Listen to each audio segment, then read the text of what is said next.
เนื่องในวันคล้ายวันกำเนิดครูบาเจ้าศรีวิชัยและครบรอบ144ปีในวันเสาร์ที่11มิถุนายน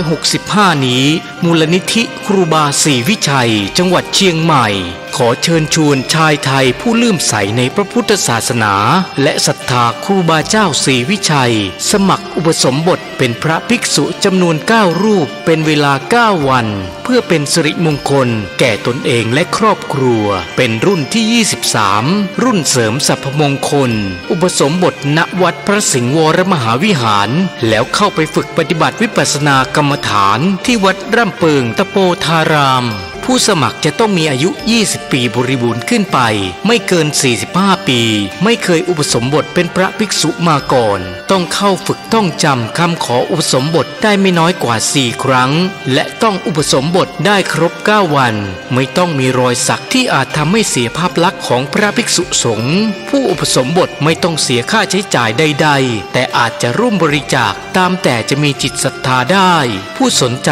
สอบถามรายละเอียดและสมัครโดยตรงที่พระครูวินัยธรชัชวาลชวนะปัญโย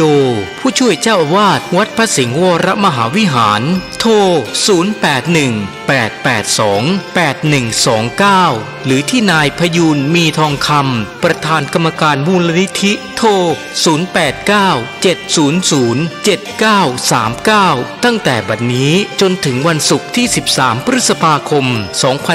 2565นี้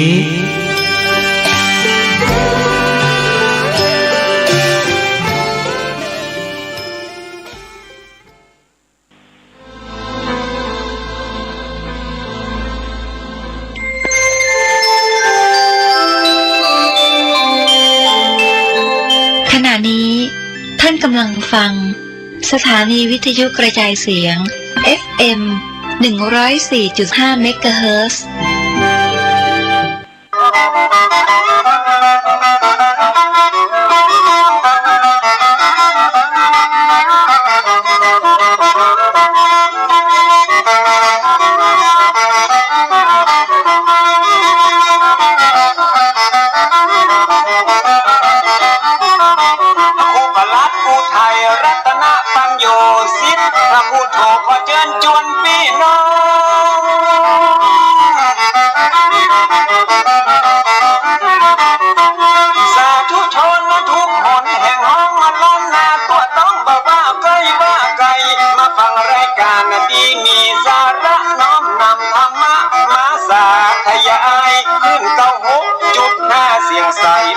4.5 ดังไก่กระชอน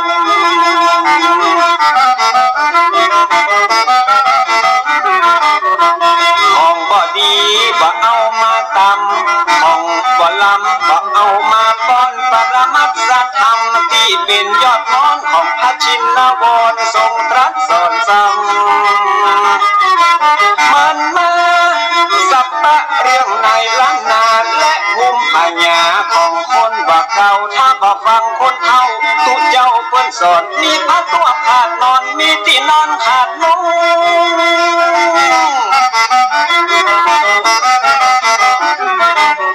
วันหน้าวันตามันจะหยาบยุ่งแตกฟุ้งเหมือนไฟลงเปียแผ่นดินจะมีแต่คนชั่วคนจะลืมตัวผัวจะลืมเมี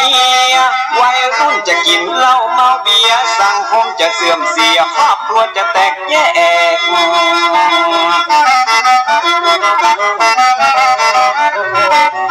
มาฟังคนเฒ่าตุเจ้าเพื่อนสอนมีผ้าตัวมีหมอนมีที่นอนมุ้งแขก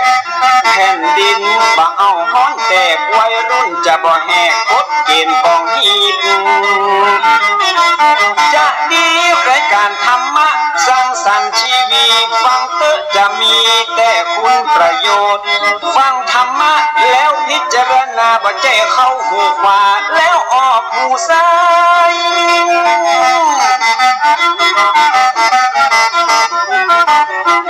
มีประโยชน์เมื่อนำมาใช้ในชีวิตอย่างมหาศาลเตือนบ่ให้ได้ประมาทบ่ขาดเรื่องกินเรื่องทานคนมีศีลย่อมมาดลบันดาลให้สุขสำราญเจริญรุ่งโรจน์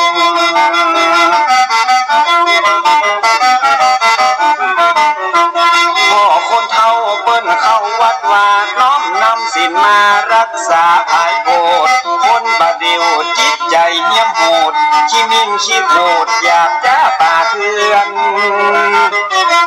ไว้วอนเอาแบบคนเฒ่ากำผัดเจ้าเปิ้นสอนแล้วจะเย็นเมื่อนอนแล้วบ่ฮ้อนเมื่อนั่ง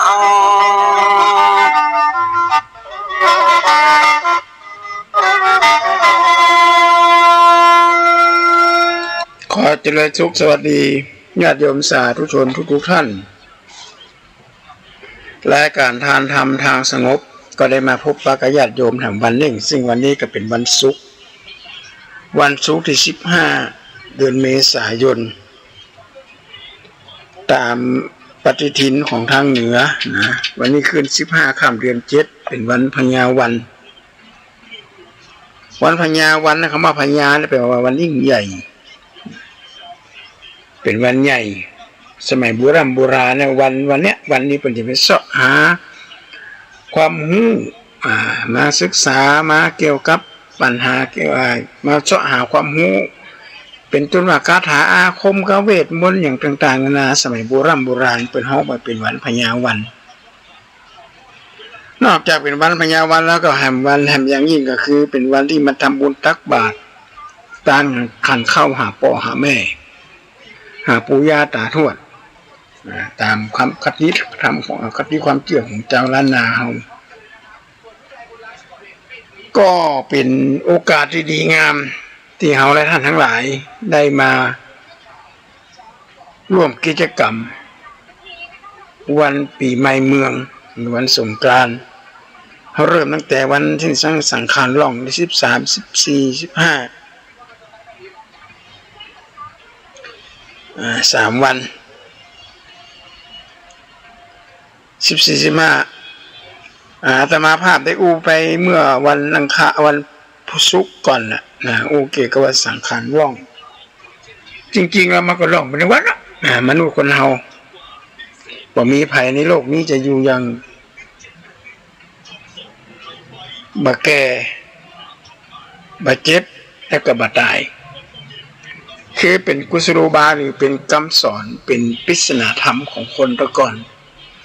เป็นสอนงับหูอาตมาภาพตอนที่เป็นละอ่อนน้อยแต่ก่อนเนี่ยคนเฮาปฏิบัติกี้หันปูสังขารน่ะขี่ม้าผ่านหน้าบ้านเฮา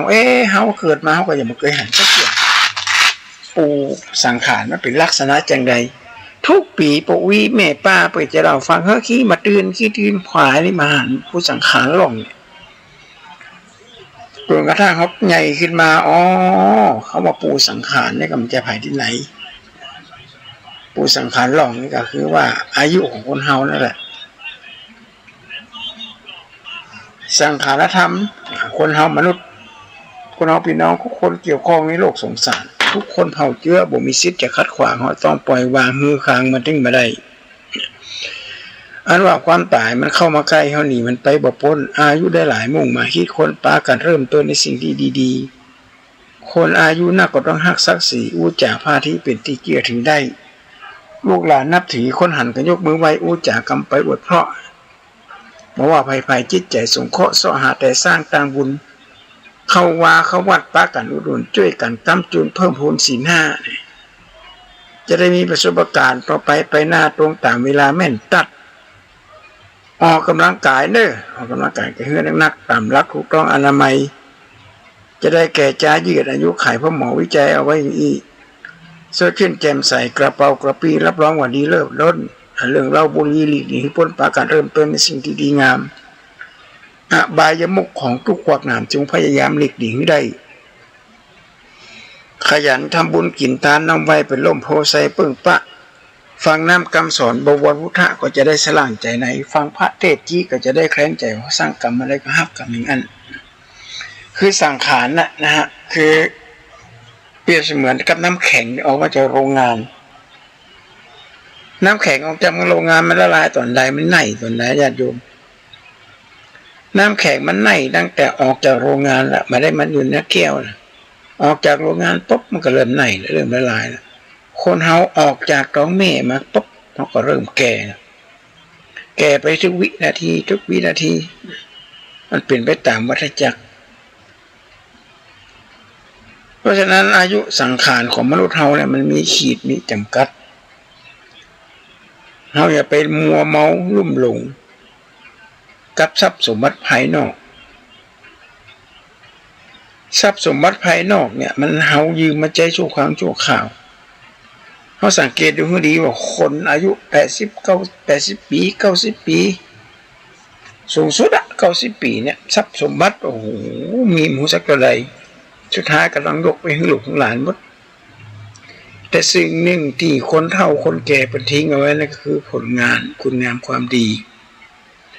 บางคนมันก็สร้างศาสนสถานสร้างศาลาสร้างกุฏิสร้างเจดีย์ถวายให้กับบวรพุทธศาสนาเป็นกติความเชื่อของคนสมัยก่อนเขาก็สร้างสิ่งเหล่านี้ไว้ให้คนมาใจอะไรเอามาใจรุ่นหลังอันนี้คือเป็นเรื่องสำคัญในญาติโยมเพราะฉะนั้นทางเหนือเอาเนี่ยนะอาณาจักรล้านนาเป็นดินแดนของห้องว่าเป็นราชธานีแห่งล้านนาจังหวัดเชียงใหม่เขาเนี่ย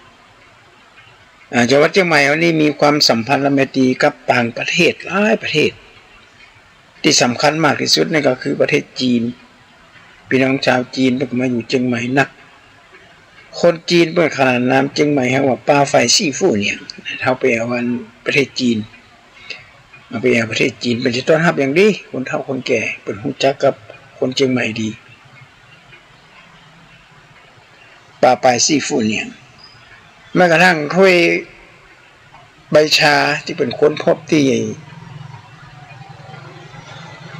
จังหวัดเชียงใหม่ที่เวียงกุงกาม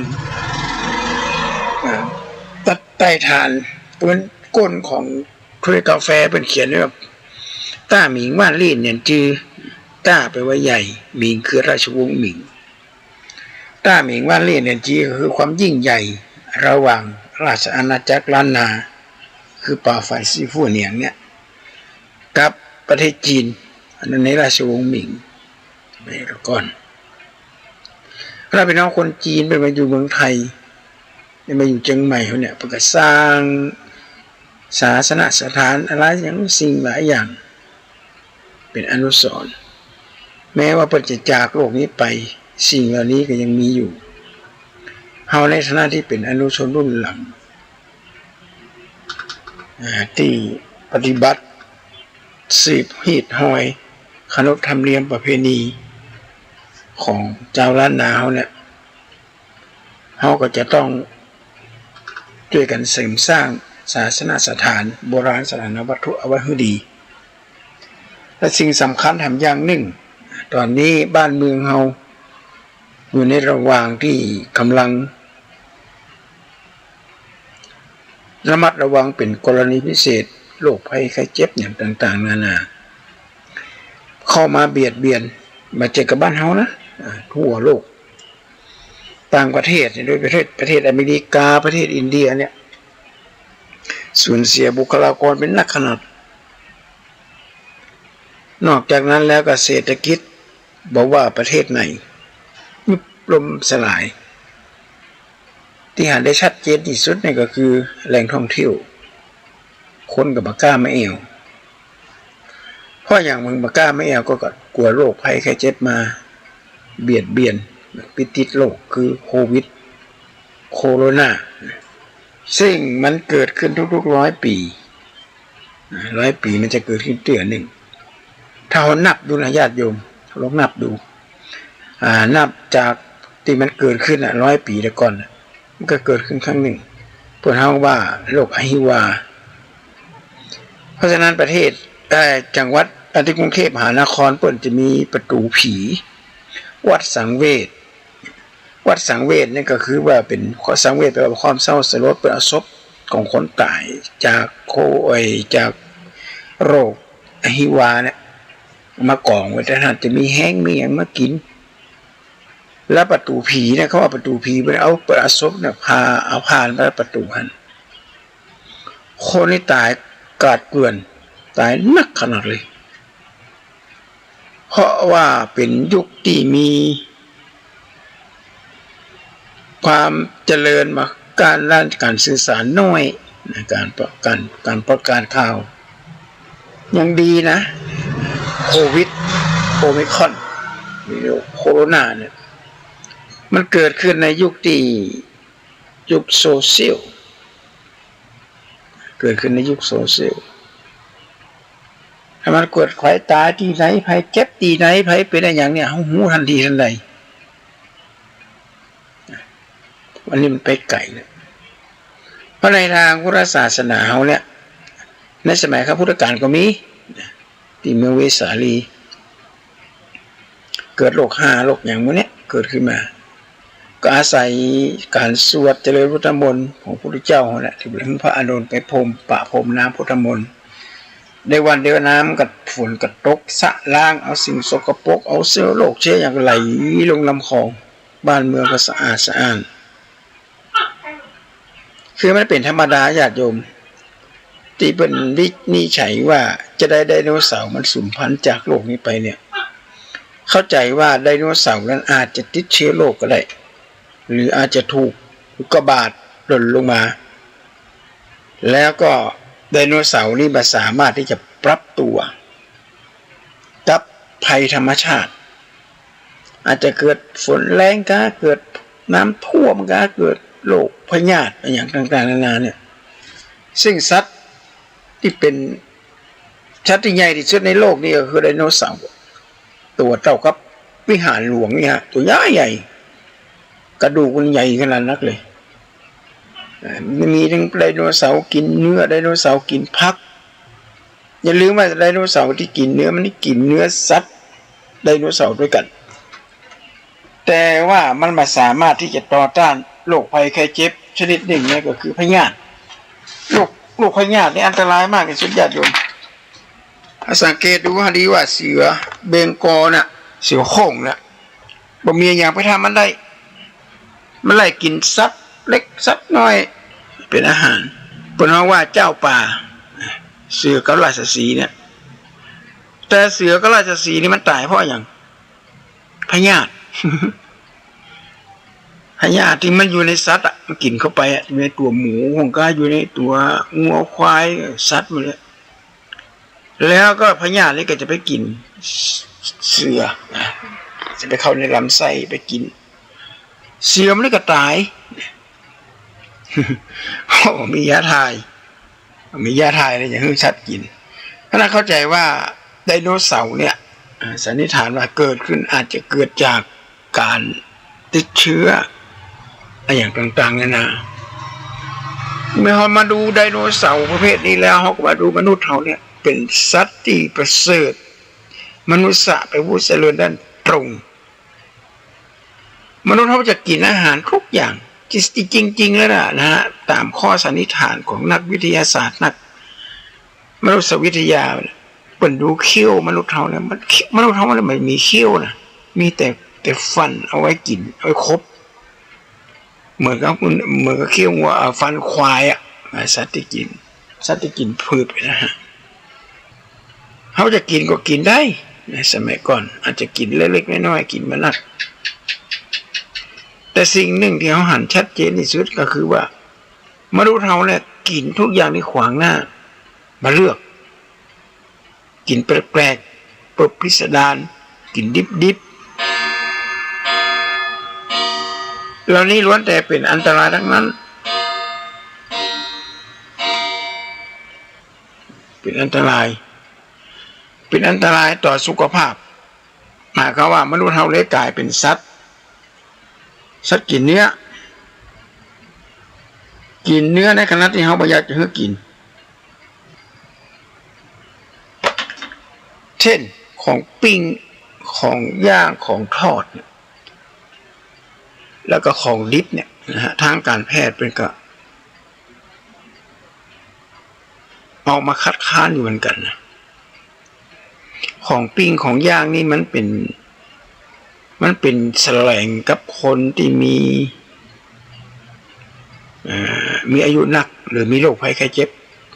แม้กระทั่งโรคโควิดนะโอไมครอนเนี่ยเป็นบอกว่าห้ามกินของปิ้งของย่างน้ำตาลแป้งเหล่านี้ ถ้ากินเข้าไปแล้วมันจะเกิดทำปฏิกิริยาเชื้อโรคเหล่านี้มันชอบเชื้อโรคโควิดเนี่ยมันมาชอบอย่างนี้คือความเป็นด่างเช่นน้ำมะนาวน้ำขิงน้ำมะขูดน้ำมะกรูดญาติโยมก็เอาบีบน้ำมะนาวบีบน้ำมะขูด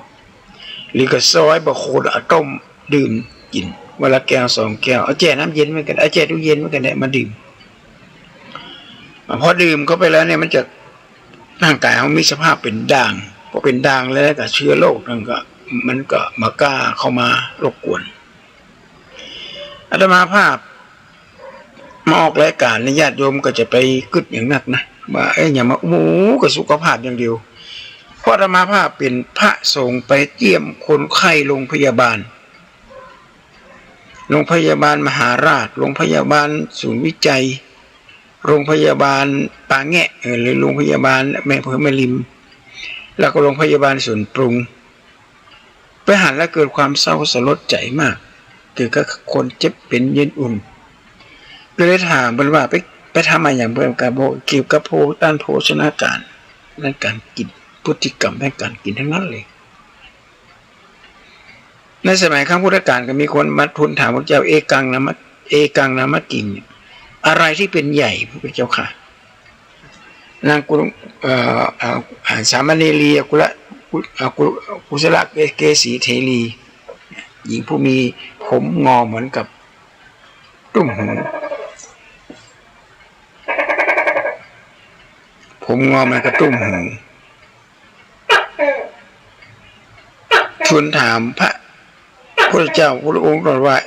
สัพเพสัตตาอาหารติติการสัตว์ทั้งหลายเนี่ยมีชีวิตอยู่ดำรงอยู่ได้ด้วยอาหารด้วยการกินคนเมืองเหนือเขาไปนิยามว่าการกินเป็นเรื่องใหญ่การตายเป็นเรื่องเล็กเพราะการกินนี่เป็นเรื่องใหญ่มากมันใหญ่แบบใดอ่ะกะเขาจะอยู่สุขสบายได้ก็เพราะกะอาหารการกินสังเกตว่าเขากินข้าวแรงถ้าเป็นเจ้าบ้านถ้ากินข้าวหนักกินน้ำพริกก็กินลาบก็กินก้อยกินอย่างนั้นตื่นขึ้นมาแล้วปั๊ดเพราะมันปวดญาติโยมปวดเจ็บไส้เข้าห้องน้ำเวลาสมมาแต่เวลาไปเข้าห้องน้ำไปถ่ายไปเบาไปนักไปเบาเนี่ยมันจะปวดมันจะแสบแต่ในขณะเดียวกันถ้าเขาบอกกินของเรานี้เอากินของจืดๆเนี่ยตามรายงานเปิ้นบอกว่าคนที่มีอายุยืนถึง100 ปีเนี่ยอายุ90 ปี99% จะตอบถึงเรื่องว่าอยู่ได้ด้วยอาหารญาติโยมด้วยการเฝ้าระมัดระวังเรื่องของอาหารยิ่งแก่เปิ้นกินน้อยไม่ได้กินนักนะกินน้อยแต่กินอาหารที่มีคุณค่าบัดเดี๋ยวนี้มีทุกอย่างเลยญาติโยมเข้ากล้องเข้าไรบาลี่นะเข้าบาเล่จมูกเข้านี่เปิ้นคนไทยเป็นฮ้อกันจมูกเข้าบ้านฮ้อเขาเปลี่ยนแต่ก่อนสมัยเอาก็นึกว่าเป็นละอ่อนน้อยแต่ก่อนเป็นเอาเขาเปลี่ยนมันนึ่งแล้วก็เอาไปแจ่เอาไปแปลงเอาไปทำเป็นเหล้าเถื่อนสมัยแล้วก็อาตมาภาพก็ยังได้หันเขาเปลี่ยนหัวเข้าเนี่ยแต่เขาหารู้ไหมคนก่อนเป็นอาจจะบัดได้สังเกตปัดทอกมาถึงบัดเดี๋ยวนี้กลับกลายเป็นอาหารอันดีงามก็เป็นไปพับไปรับทำเป็นห้องว่าจมูกข้าวเอามาส่งกันนี่หาญาติโยมเอาเวลาอายุเลย60 ปีเข้าไปแล้วเนี่ยสิ่งเหล่านี้จำเป็นมากบัดเดี๋ยวนี้มาถึง60 ปีละคนอายุ30 ปีเป็นโรคเบาหวานเป็นโรคเกาต์เป็นโรคไตกันเนี่ยก็เพราะมาจากอาหารการกินที่เราระมัดระวังกันเวลาเขานั่งปฏิบัติธรรมปฏิบัติสมาธิกรรมฐานพระอาจารย์พระวิปัสสนาจารย์บอกว่า1จะต้องปรุงแต่งเมื่อได้ยินเสียง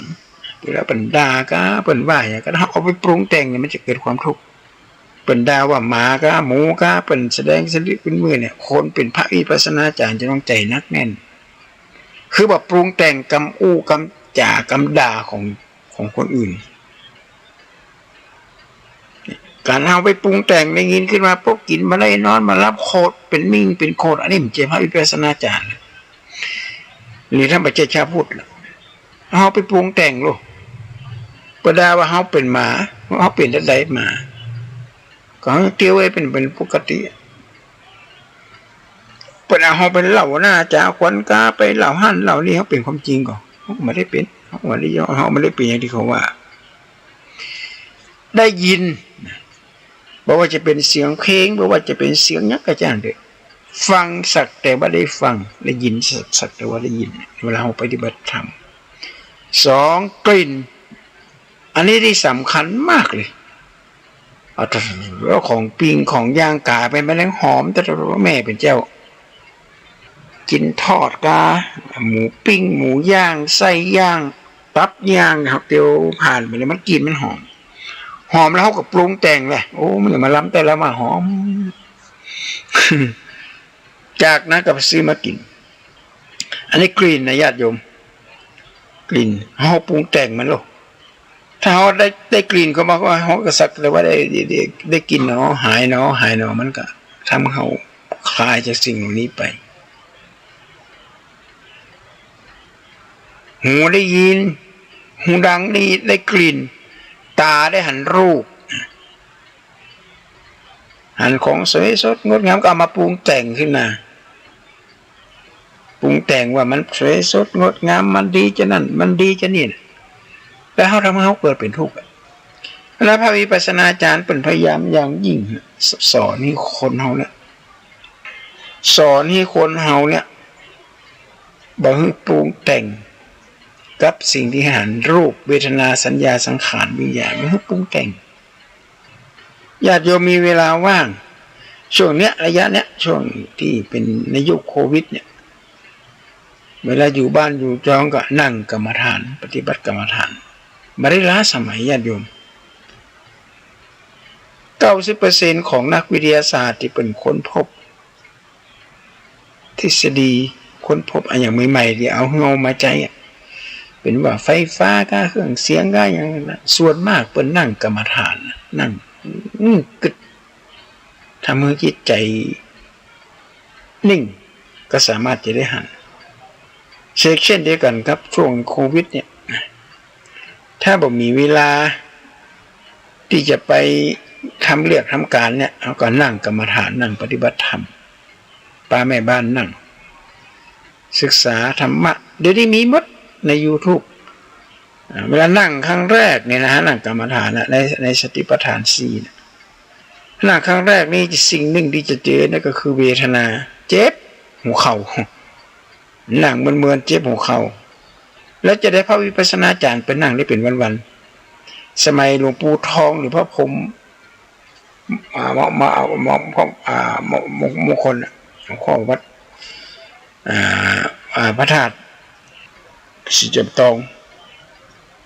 เปิ้นนั่งเป็นวันๆญาติโยมเวลาเปิ้นไปที่ไหนเด็กๆมันเนี่ยพระเดชพระคุณเปิ้นสิ่งนึงเปิ้นลืมมาได้ก็คือเดินจงกรมเปิ้นต้องเดินตลอดการเดินจงกรมนี่เดินแบบมีสติถ้าเขานั่งไปเหมือนปวดแข้งปวดขาเขาก็ลุกขึ้นเดินไปเดินมาปวดแข้งพอกันนั่งในขณะเดียวกันจะไปนั่งเมินถ้านั่งเมินมันจะเกิดเวทนาเกิดความเจ็บปวดนั่งสักก็ก้อยเลื่อนเอาวันนี้สัก10 นาทีก็ย่างก่อนเดิน10 นาทีย่างก่อนก้อยนั่งก้อยเดินเพราะฉะนั้นพระวิปัสสนาจารย์เนี่ยที่เป็นพระวิปัสสนาจารย์นั่งเป็นวันๆนะญาติโยมเป็นนั่งนี่เป็นวันๆนะเพราะว่าเป็นด้วยกันมันไม่การจากการฝึกพระวิปัสสนาจารย์จากเวทนาถ้าลูกจากเวทนาก็จะเกิดปีติก็คือเกิดความสนุกสนานนะความชอบปีติก็คือความยินดีบางคนน้ำหูน้ำตาไหลเลยน้ำตาไหลเพราะเกิดปีติยินดีแต่นะพระวิปัสสนาจารย์ไปจะมานั่งข้างๆเขาแหละนะบอกเงาบอกเงาไปติดจิตของเขาทะลุจากปีติแต่ก่อนจะถึงปีตินี่มันต้องผ่านเวทนาก่อนนะถ้าไผ่พัทลุเวทนาได้นี่โอเคละส่วนมากจะไปตึกเวทนานะนั่งไปเบิ่งก็จะปวดแต่ถ้าหากว่าเขาทะลุ นะนั่งแล้วก็ทะลุ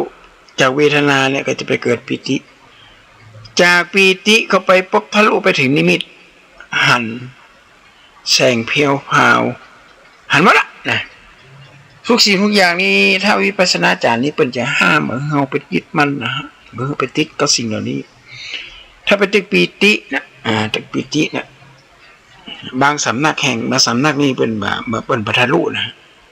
ถ้าไปติดปิติปุ๊บเนี่ยคนมันจะไปติดปิติมันบรรลุละจากปิติก็ไปเจอกรรมเก่าอดีตชาติก็สิ่งที่เฮาเคยได้ทำก็อย่างกันเนี่ยมันทะลุไป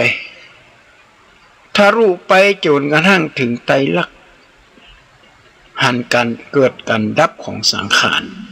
พระวิปัสสนาจารย์ที่เป็นนั่งกรรมฐานมันเมื่อนั่งเป็นวันๆเปิ้นจะไปเจอตรงนี้เขาเรียกไปเจอไตรลักษณ์ก่อนจะถึงไตรลักษณ์นี่มันเหมือนกับตึก100ชั้นญาติโยมไตรลักษณ์นี่อยู่ชั้นที่100พุ่นน่ะเวทนาก็อยู่ชั้นที่1กว่าจะเตะไปถึงชั้นที่100ท่อเป็นเรื่องใหญ่ขนาดนักเลยเอาตึกเวทนาก่อนนะญาติโยมนั่งกรรมฐานนะแล้วนั่งขึ้นไปปุ๊บเนี่ยเราจะได้หันอะไรอย่างจริงหลายอย่างหันความเคลื่อนไหวของการกระทำของเขาเนี่ยวันนี้เขาไปทำอะไรอย่างพ่องเขากึดอะไรอย่างพ่องเขาไปอย่างพ่องมันจะกึดขึ้นมานี่คือการปรุงแต่งนะญาติโยมรูปได้หูได้ยินเสียงตาเอาจมูกได้กลิ่นตาได้เห็นรูปหันสีแสงสีสวยสดงดงามเนี่ยเพราะฉะนั้นร้านค้าต่างๆหรือว่าการโฆษณาต่างๆเปิ้นจริงเอาของดีๆงามๆมาอวดกันพอมาอวดกันแล้วเนี่ยก็คนก็เลยหลงบางบริษัทนี่เป็นเอานายแบบนางแบบค่าตัวร้ายละเอาคนงามๆทั้งนั้นเอามาโฆษณากันคือคนได้ติดได้หลงกับสิ่งเหล่านี้แต่ถ้าหากว่าเราไปลุ่มไปหลงกับสิ่งเหล่านี้มันก็จะเกิดความทุกข์ละไปปรุงแต่งหันรูปแล้วคือการปรุงแต่งเวทนารูปเวทนาผัสสะการสัมผัสก็เหมือนกันสัมผัสจากของนิ่มก็ของอย่างเนี้ยพระวิปัสสนาจารย์ได้แต่เปิ้นนั่งกรรมฐานเนี่ยเปิ้นปฏิบัติธรรมเนี่ยเปิ้นบ่มี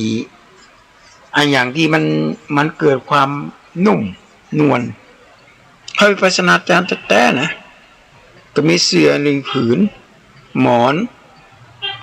มีกดเสียแล้วก็พกันนอนคือเปิ้นจะไปยึดมั่นสิ่งเหล่านี้พระธุดงค์อย่างต่างๆนะที่เป็นไปป่าไปเขาอย่างเนี้ยเพราะฉะนั้นก็เวลาช่วงที่มีโรคระบาดเนี่ยนะอยู่บ้านโยมญาติโยมก็บ่ต้องออกไปไหนนักเป็นโอกาสที่ดีงามมากที่เขาจะได้อยู่กับลูกกับเต้าก็เสียว่าข้าวป่าอาหารหรือว่าเงินทองทรัพย์สมบัติที่เขากำลังวุ่นวายถ้ามีกินมีใจหมอกพอใจพอจ่ายเนี่ยก็ต้องจักพอเพียงให้อยู่ตามน้ำทำไปตามตัวโลภนักกระตุกนักโลภน้อยกระตุกน้อยไปปรุงแต่งนักลำไปเกิดความทุกข์ที่พระพุทธเจ้าบัญญัติเอาไว้คือบ่มีอย่างในโลกนี้มันจะสมบูรณ์ทุกอย่างมนุษย์สุอัคสโมนาทีไม่มีมนุษย์คนไหนที่สมบูรณ์แบบทุกอย่างอาตมาภาพหันมานักแล้วบางคนเรียนหนังสือเก่งขนาดญาติโยมเกียรตินิยมอันดับ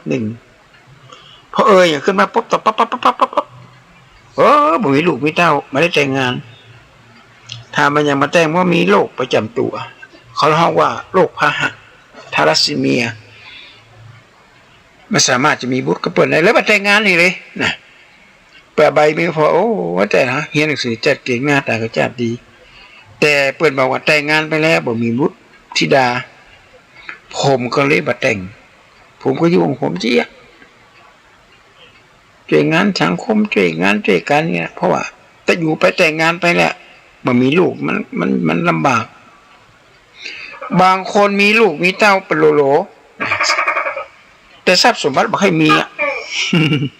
เงินทองบ่ค่อยมีลูกมีเต้าหนักเงินทองร่อยหรอเงินทองขาดแต่ว่ามีลูกมีเต้านะ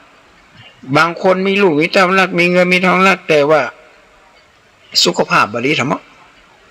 เจ็บปวดอดแอด3 วันดี4 วันไข้เนี่ยญาติโยม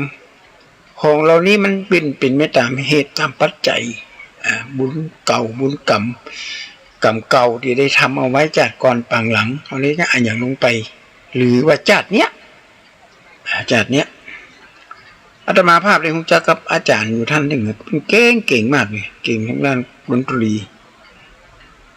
แต่สมัยที่เป็นหนุ่มเป็นฟังมาสูบบุหรี่กินเหล้าโอ้สูบบุหรี่นี่มวนติดมวนอ่ะกินเหล้าแต่ว่าพอแกตัวมาอยู่ได้แค่60ไปปลายน้อยๆแล้วเป็นโรคถุงลมป่องก็คือว่าไอโอ้โหเรียนน่าสงสารมากไอจนกระทั่งว่าขี้เปี่ยมวันเอามาขี้เปี่ยมกระดูกซี่โครงอย่างบงอปะหักไอแค่ไอด้านด้วยนะก็เป็นหน้าที่น่าสังเวชมากเลยอันนี้มันก็เกิดมาจากกรรมเก่าที่เปิ่นได้กระทำเอาไว้ตั้งแต่เป็นหนุ่มเปิ่นก็ยอมรับว่าตอนหนุ่มเนี่ยเปิ่นไปสูบบุหรี่กินเหล้านักลำไปแกตัวมาก็เลยมีปัญหาอันนี้กฎแห่งกรรมเป็นวิทยาศาสตร์นะญาติโยมเป็นหลักวิทยาศาสตร์คือว่าทุกอย่างมันไม่ได้เกิดขึ้นมาเปล่าๆมีอย่างในโลกนี้เกิดขึ้นมาเปล่าๆเกิดขึ้นมาตามหลักตามธรรมชาติเกิดขึ้นมาแล้วเพื่อที่จะมาสร้างสรรค์พวกนี้กับโลกเขาเนี่ยที่พระพุทธเจ้าปฏิบัติธรรมะอะไรกันคือหลวงพ่อพุทธทาสธรรมะก็คือหน้าที่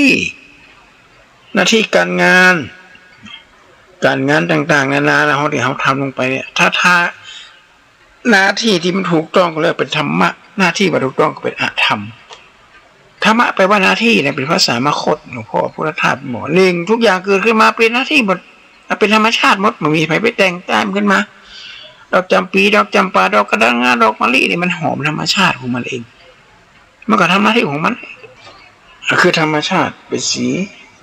อย่างต่างๆต่อมาก็คือเป็นกฎเป็นระเบียบว่ามีสีไว้เพื่ออะไรอย่าง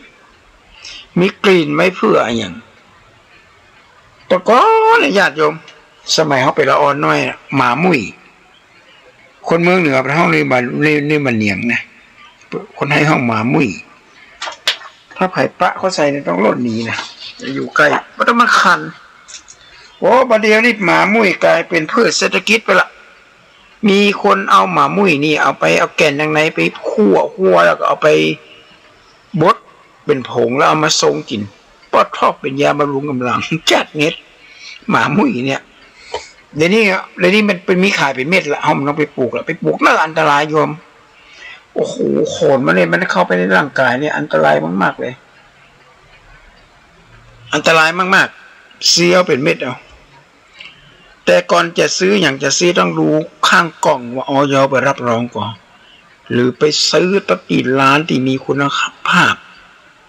มันจะไปซื้อสเปะสปะมาได้เนี่ยโยมเนี่ยอ่านความมามุ้ยเนี่ยมันเกิดขึ้นมาแหละโดยกฎระเบียบว่าจะต้องมีมีขนมีอย่างไผ่เข้าใกล้ไปได้แต่หน้าที่ของหมามุ้ยเนี่ยนะฮะแก่นในเนี่ยเอามารักษาโรคเป็นธรรมะนะญาติโยมธรรมชาติเนี่ยและผลของธรรมะผลของการกระทำเขากินเข้าไปแล้วมันเกิดอย่างขึ้นมาบำรุงร่างกายบำรุงกำลังปังชาแข็งแรงปึงปังว่าแอนนะ เอามาส่งกินแต่เขาจะต้องระมัดระวังเนอะเดี๋ยวนี้มีคนที่บอกหวังดีต่อประเทศชาติบ้านเมืองต่อมนุษย์ด้วยกันเอาสารสเตอร์เอาไว้ใส่น้ำญาติโยมที่เป็นข่าวอาตมาได้อ่านข่าวตกใจเลยครับโรยยาพิเศษกินแล้วมันหายแท้ๆอาตมาก็ถ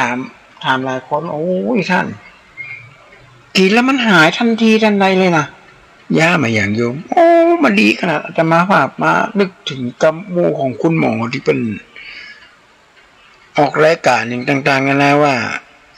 จะกินอย่างลงไปให้ระมัดระวังโดยเฉพาะสารสเตียรอยด์เนี่ย มันไปทำลายกระดูกสารสเตียรอยด์นี่ที่เป็นหื้อกินเนี่ยจะต้องผ่านกระบวนการหลายสิ่งหลายอย่างต้องผ่านจากคุณหมอผู้เชี่ยวชาญนะญาติโยมบอกว่าจะเป็นสารสเตียรอยด์บอกว่าจะเป็นน้ำต้มใบกระท่อมน้ำต้มกัญชาก็อย่างหมู่เนี่ยคืออดีตเนี่ยกัญชากับใบกระท่อมเนี่ยมันเป็นยาเสพติดชนิดที่รุนแรงกัญชาเนี่ยบางคนบอกคือลองเอาหลีมากินมาเอากีบมันดอกมากินกับผลไม้กลางมากินแล้วกินเข้าล้ำขนาดเลย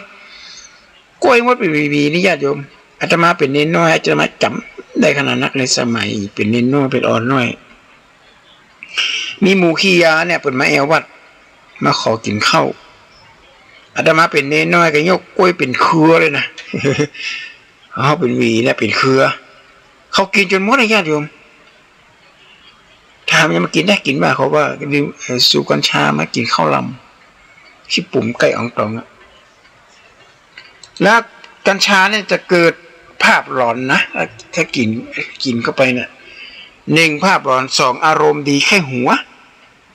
อารมณ์นี่สำคัญมากเลยตัวเนี้ยที่จะไปทำลายอนาคตของคนเกิดเป็นลักเอากัญชาใส่น้ำสิ่งผสมเขากินแล้วเกิดอารมณ์ดีเส้นกำเส้นคอยเนี่ยไอ้อย่างก็เฮ้ยปวดนี่หมดลงไปเสียเพราะว่าฤทธิ์ของกัญชามันอยู่ในร่างกายมันจะสมองเนี่ยมันจะเกิดอย่างขึ้นมาล่ะไอ้อย่างเฮ้ยเป็นมดโมเสียงอ่ะเพราะน่าจะกินกล้ามกัญชาแล้วบอกว่าเป็นกัญชาหรือว่าเป็นยุเป็นยาอย่างไรจังคนแปลกหน้ากระจังเดี๋ยวนี้คนแปลกหน้าแปลกตาเข้ามาบ้านเนี่ยถ้าอยู่หน้าบ้านก็มีอย่างก็คือเขาไปเหี้ยก็ขอบกระป๋ามีก็บอกว่ามีแต่เอี้ยเด้อไปมาบ่อยให้เจนเพราะเดี๋ยวนี้ทางราชการปล่อยนักโทษออกมาประมาณหลายหมื่นคนนะฮะออกมาโดยบ่มีงานมีการอาตมาภาพเจอวัน2 วันที่ผ่านมาเนี่ยแต่ว่าเจอมาเป็นเดือนละลูกผมไม่สบายครับเป็นออทิสติกเป็นโรคคนอายุอารมณ์สั้นมาจากจังหวัดอย่างจังหวัดนึงนะบอกโอ้ดีกว่าอาตมาภาพก็เอานมบิณฑบาตเอานมเอาอาหารมาปลากระป๋องเอาของมูลของแห้งของอย่างนี้ไปกินแกก็มาเอาถึงวันละเขาก็แปลกใจว่าลูกมารักษาเป็นตอนนี้มันปีป่ายแล้วลูกจะได้มาหายแต่มาเดียวก็เลยถามว่ามันแต้เหรอแก้วก็บอกว่าแต้อาตมาก็เลยบอกว่าเดี๋ยวอาตมาจะประสานไปทางมูลนิธิช่วยนะก็เห็นโยมมาทุกวันแล้วลูกก็ไม่หายสักทีมันน่าจะหายนะโรคภัยแค่เจ็บอะไรมันเป็นปีๆมาแล้วเนี่ยแล้วโยมไม่พามาให้อาตมาให้ลูกจับมั่งเลยลูกสาวอยู่ที่ไหนอาตมาเป็นพระเยี่ยมไข้โรงพยาบาลจะไปขอเยี่ยมหน่อยตั้งแต่ห้ามาบาหันหน้าเลยโยมหายซับสัญญงสีหน้ากิริยารู้ข่าวว่าคนนี้ไปเชาะขอสตางค์จากกูเจ้าตัวอื่นนี่ขอสตางค์เลยอาตมาที่บอกอาตมาอาหารมีทบาทมันเนี่ยที่มันเหลือเพราะมันหมดเวลาที่จะฉันละ11 โมงปลายนี่ก็อาหารกับอะไรบาทที่บอกมีละก็จะเอาแจกกับคนที่เป็นมาขอมีหลายคนขอทานอาหารชัดอยู่นั่งรถเข็นนั่งรถของห้องอย่างรถไฟฟ้า3 ล้อนะมันเป็นไฟเปิดไฟมาแขนขามันเนี่ยแขนขวายกบ่ขึ้นแขนซ้ายยกบ่ขึ้นว่านี่หันชาติเย็นอันนี้แม่นอันนี้ตุกแต่แต่อันนี้เดียวเจอมาดวงในร่างกายก็สมบูรณ์ไม่ใช่นะคนดีๆไม่เป็นอย่างนี้จากขั้นมากับเลยหันหน้าหันตาคนนี้เลยของแท้ต้องกล้าพิสูจน์กับผมจะป้านิมนต์ท่านไปดูลูกผมครับเอาสูตรที่บัตรเอาบัตรประชาชนอย่างนะท่านช่วยประสานงานให้ผมหน่อยนะผมก็ไม่มีเงินมีทองที่จะมาดูแลไปรักษาตอนนี้ลูกกำลังเป็นโรคสมาธิสั้นอย่างเขาว่าไอ้นี่ไม่ยอมเลยหายซับต้องหอดวันนี้ญาติโยมถ้าคนแปลกหน้าแปลกตาเข้ามาบ้าน1มาขายของ2มาทดลองอันนี้เป็นน้ำอันนี้เป็นเลือดของอย่างว่าขอยอย่างว่าห่ออย่างว่า แรดเอาทาเข้าไปนี่พอตานี่ตาเราจะสว่างเนี่ยจะไปแตะเข้าไปเด็ดขาดอย่างนี้เขาไปทิ้งถูกเนื้อต้องตัวยาสมัยนี้มันแพงมากแม้กระทั่งบัตรนามบัตรที่เขาเอาแจกอันนามบัตรมาแจกเนี่ยเอายาสลบก็ใส่ในนามบัตรกับดมก็ไปป๊บสลบสลายเลยเนี่ยเราต้องระมัดระวังนะญาติโยมของเหล่านี้คนแปลกหน้าแปลกตาเนี่ยคืออธรรมคือธรรมะคือเป็นบ่มีอย่างในโลกนี้ที่จะเกิดขึ้นมาด้วยบ่มีเหตุบ่มีผลคือหน้าที่ก็ทำตามหน้าที่ที่อาตมาภาพบอกว่าดอกจุ่มปีดอกจุ่มปลาดอกกระดังงาดอกมะลิเนี่ยเปิ้นมีกลิ่นหอมคนเปิ้นมีสติปัญญาก็เอาสกัดกลิ่นเหล่านี้เอาไปแปลงน้ำหอมเอาไปแปลงยาไล่มดไล่แมงไล่แมลงทั้งหลายครั้งล่าสุดนี้เป็นบอกว่ามีหมู่บ้านหนึ่งอันนี้ก็ไม่ได้ผ่านงานวิจัยนะกันเล่าของญาติโยมฟังว่าเท่าไหร่ก็ลองทำดูเขาเอามาขูดซอยเป็นแว่นเอาแจกกับน้ำส้มสายชูไว้สัก1 ชั่วโมงแล้วเอาไปพ่นทำในบ้านเป็นบอกอันน่ะทำให้โควิดหายคนเป็นโควิดนี่ก็หายคนเป็นโรคภัยไข้เจ็บวันนี้หายแต่ก็ต้องกินยาหมอด้วยนะยาที่หมอให้มาอาตมาว่าก็น่าจะเป็นไปได้อยู่เพราะว่าโคดนี่ก็มีคุณสมบัติเป็นด่างเป็นกรดเป็นด่างด่างที่เข้มขณะเขาบีบน้ำออกไปแล้วเขาเอาเปลือกมันเอาไว้ในห้องน้ำมันสามารถดับกลิ่นได้เนี่ยกินเหม็นๆในห้องน้ำกินอัพกินอย่างนี้บะโคดรักษาได้บะโคดก็ยังรักษาคนที่เป็นขี้รังแคเนี่ยนะเอาถูเข้าไปเลยเวลาสระผมอาบน้ำเสร็จก็เอาบะโคดถูไปก่อนนอนถูไว้แต่เจ้าขึ้นมาหายหมดรังแคบ่มีแล้วนี่คือธรรมชาตินะญาติโยมมันเกิดขึ้นมาธรรมชาติที่เราต้องอยู่กับเขาอยู่ตลอดสมัยโบราณมันก็อยู่กับธรรมชาติเลยอยู่กับธรรมชาติน้ำกับน้ำแร่สมัยก่อนเขาไปขุดน้ำบ่อน้ำในคลองในบ่อในหนองเนี่ยมันใสสะอาดน้ำห้วยนะอันนี้น้ำประเภทที่บูที่ดูไว้ที่ห้วยที่เราไม่จะส้มๆด้วยนะบัดเดียวกลายเป็นน้ำที่มีราคาเป็นน้ำแร่มาขายกันสกัดมาขายกันโอ้คนตะกอนมากินอาตมากินตะกอนเนี่ยเป็นละอ่อนน้อยเนี่ยดื่มน้ำแร่คืออาตมาถือว่าเป็นน้ำแร่ก็แล้วกันนะเพราะคุดตะมูดอยมูอย่างเนี้ยมันอยู่ใกล้บ้านอยู่ใกล้ห้างตรงน้ำจะส้มๆหน่อยน้ำก็ใสเอามาดื่มมันสะอาดนะฮะบัดเดี๋ยวนี้เป็นน้ำที่มีราคาละน้ำแร่น้ำอูถึงปกิณกะธรรมะทานธรรมทางสงบที่จะให้เรามีความ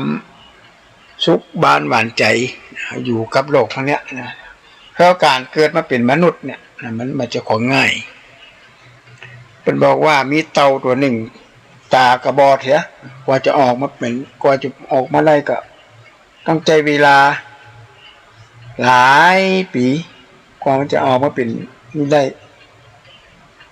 ออกมาจากทะเลแล้วมีคนหนึ่งเอาห่วงโยนเข้าไปโอกาสที่จะถูกเต่าคอเต่าเนี่ยนักกว่าการจะเกิดมาเป็นคนก่อนนะเนี่ยโยม